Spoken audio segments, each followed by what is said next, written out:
বানাচ্ছি বিরিয়ানি। দেখুন এগুলো সব জলে দিয়ে দেবো। গরম মশলা, দারচিনি, তেজপাতা আর ঢাকনা মতো সাদা তেল। চালটাকে জলে ভিজিয়ে রেখেছিলাম, এবার চালটা দিয়ে দিচ্ছি। দিয়ে দিলাম, এবার নাড়া দিয়ে দিচ্ছি, কুচি দিয়ে দিলাম। ডিমগুলোকে লাল লাল করে ভেজে তুলে নেব। পেঁয়াজটাকে এবার ভেজে নিচ্ছি। এইবার আমি দিয়ে দিচ্ছি রসুন আদা পেস্ট, কাঁচা লঙ্কাও দেওয়ার ছেটে, 1 চামচ মতো জিরে গুঁড়ো, ধনে গুঁড়ো। আলুটা কষে নিলাম, এবার জল দিয়ে দিচ্ছি।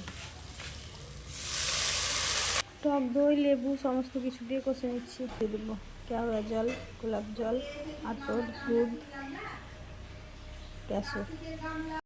এবার দিয়ে দিচ্ছি বিরিয়ানির মশলা। 10 মিনিট রেখে দেবো। দেখুন বন্ধুরা, বিরিয়ানি হয়ে গেছে এবং খেতেও টেস্টি হয়েছে। এইভাবে বিরিয়ানি বানিয়ে খেয়ে দেখুন, দেখবেন খেতে সুস্বাদু ও টেস্টি হয়। এই দেখুন বিরিয়ানি।